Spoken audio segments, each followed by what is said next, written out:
it's an unbelievable place, and it's relentless. So I'm not 30 yet, and I look 40.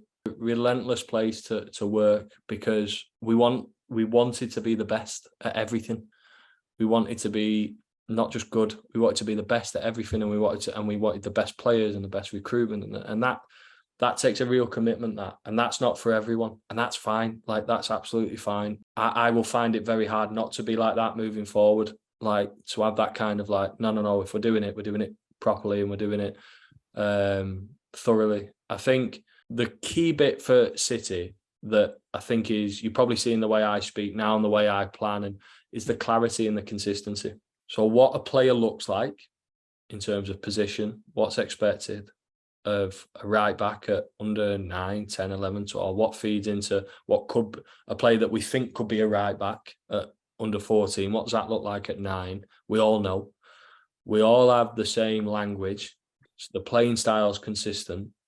And this kind of goes back to the stuff I was saying about the Barcelona professor. Like, they had a thing called socio-affective superiority. It's a really fancy word. Basically, it means that we understand each other better than anyone else does. The reason Barcelona, I think, will be the best ever side and will never be a better is they were speaking a football language that only they spoke.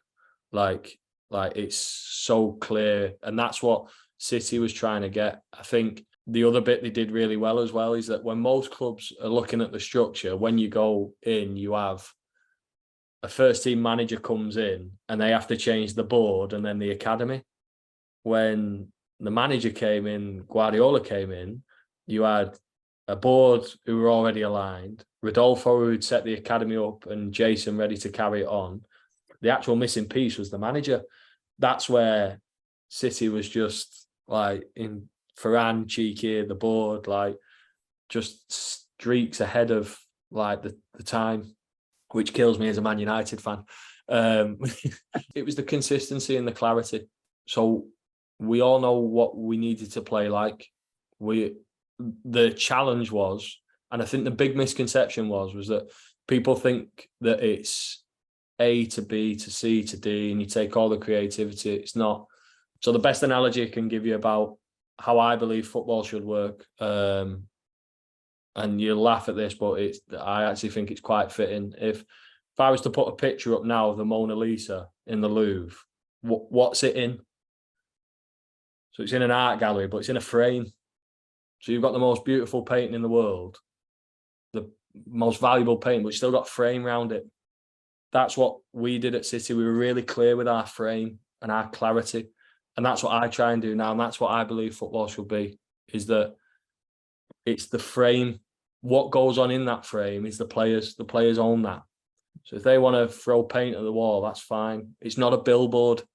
As long as we set the framework right and the concepts and the ideas are consistent, then in theory anyway, the painting shouldn't look a million miles away from each other. No, of course not. No, yeah, it's right. Yeah. But as long as you set that, how the paint hits the canvas is up to the skill set of the players you've got.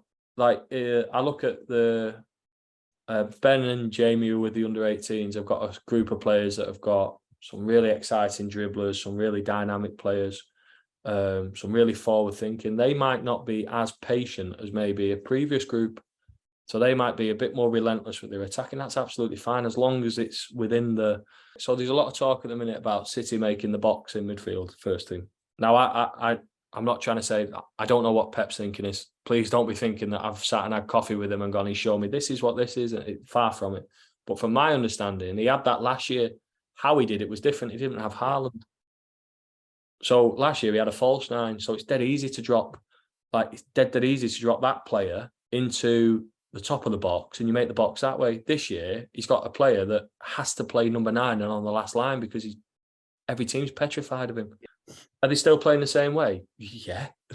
Have they changed the style? No.